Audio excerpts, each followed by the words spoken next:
Howdy, my name is Daxio, and this is Plugged In News. And in today's pin update, we have a carbon border tax is proposed by the Democrats, as well as federal Texas judge drops gavel on Obama's legacy. He just ruled against Barack's initiative on DACA. And for the last story, Wisconsin Senate approves bill to dissolve dead bodies, dump them in sewer. Let's get right into that. Alright, and for the first story today, this comes from MSN by Lisa Friedman. It is carbon border tax is proposed by Democrats. It goes on to read, Democratic lawmakers on Monday will make public a public plan to raise as much as $16 billion annually by imposing a tax on imports from China and other countries that are not significantly reducing the planet-warming pollution that they produce. The tax would be levied regardless of whether Congress passed new laws to reduce emissions created by the United States. It would be designed to be approximately equivalent to the costs faced by American companies under state and federal environmental regulations. Experts said that a border carbon tax would almost certainly provoke America's trading partners and could create serious diplomatic challenges ahead of United Nations climate negotiations set for November in Glasgow. But Senator Chris Coons of Delaware and Representative Scott Peters of California, Democrats who intend to announce a plan on Monday, said American companies deserve protection as the Biden administration moves forward with aggressive policies to reduce greenhouse gas emissions caused by burning fossil fuels.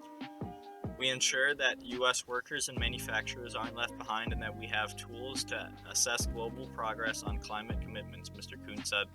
The plan comes a week after the European Union proposed its own carbon border tax on imports from countries with lax pollution controls.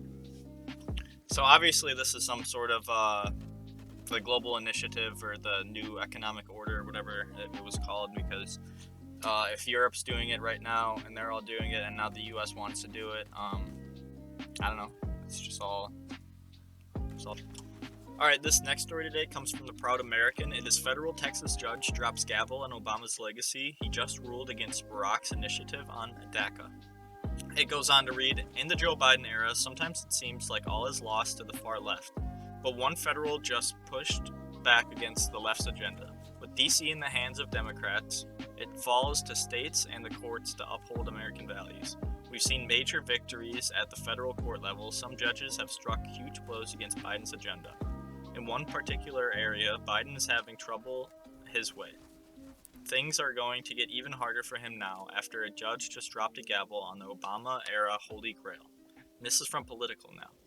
It says, a federal judge in Texas on Friday blocked the Biden administration from approving new applications for the Obama-era Deferred Action for Childhood Arrivals program, also known as DACA, but current DACA recipients will remain unaffected for now. The court order does not require DHS or the Department of Justice to take any immigration, deportation, or criminal action against any DACA recipient, applicant, or any other individual that it would not otherwise take, Hannon wrote in the ruling.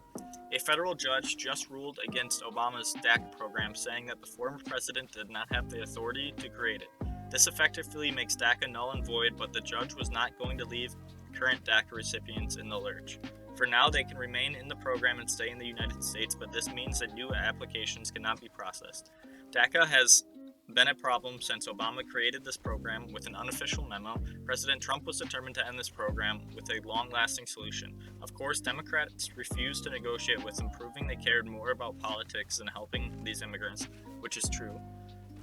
Under Biden, there has been no attempts to provide a permanent fix to the DACA problem. Biden hasn't even suggested a clear solution, but DACA remains a magnet for border jumpers as it gives them an incentive to risk crossing into the United States. With DACA frozen, it means millions would have no reason to come to America.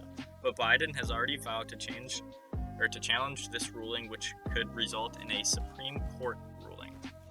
The story just proves that Biden saying all this stuff before he was president, saying that he had border policies and stuff that would get the border flowing, and then he just opened the border. We had thousands of people influxed. We had Biden was flying out people to different cities and stuff using the military, and now it's come to this, where a federal judge has ruled that DACA isn't even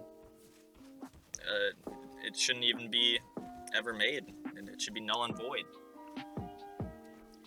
All right, and for the last story today, this comes from LifeSite, and it is by Raymond Wolf. It is Wisconsin Senate approves bill to dissolve dead bodies, dump them in sewer. Now that title is a little bit misleading. We'll get into that right now. Wisconsin senators approved a bill earlier this week allowing dead bodies to be dissolved in a chemical bath and disposed like sewage. The bill, Senate Bill 228, authorizes a practice called alkaline hydrolysis, or water cremation, which liquefies the human body using a mixture of water, heat, and chemical agents, leaving only bones behind. The liquid is then dumped into the sewage system or boiled off, and the bones can be crushed and deposited in a urn. The Republican-led Senate passed the legislation without debate on Tuesday over the objection of the Catholic bishops of Wisconsin. Catholic teaching is centered on the life and dignity of the human person because each person is created in the images and likenesses of God. Kim, the executive director of Wisconsin Catholic Conference, wrote to the Senate Health Committee. The heart, mind, flesh, and bones of a human person are all elements of a unique creation down to the DNA, which must be honored even after death. Our concern with alkaline hydrolysis remains are washed into a wastewater system as through the body created by God never existed. Kim V added, wastewater does not honor the sacredness of the body, nor does it allow the grieving to honor the dead after disposition. Senator Patrick Teston, Republican from Stevens Point, who sponsored SB 228, argued for the measure as a means to promote consumer choice at a hearing for the bill. He said that Wisconsin funeral directors are receiving more and more requests for flameless or water cremation. I believe in allowing consumers choices, and if a consumer chooses flameless creation, I would like to empower Wisconsin funeral directors the means to fulfill that choice, Teston said. Personally, I don't have an opinion on this other than the fact that because this Catholic guy apparently says that they dump it into the wastewater system, which wastewater, as we know, gets like repurified and stuff at water filtration plants and stuff, and then comes back into our water and stuff. So I don't know if this story's all that good, but I do have to agree with the senator that it is consumer choice, but at the same time, I don't think that waste or dead human wastewater should be, or whatever remains should be pushed into the sewage system. And anyways, guys, thanks so much for watching today's video. If you did enjoy, drop a like, drop a sub down below, drop a comment, let me know how I'm doing, let me know what I can do to improve, and peace out. Don't forget to stay plugged in.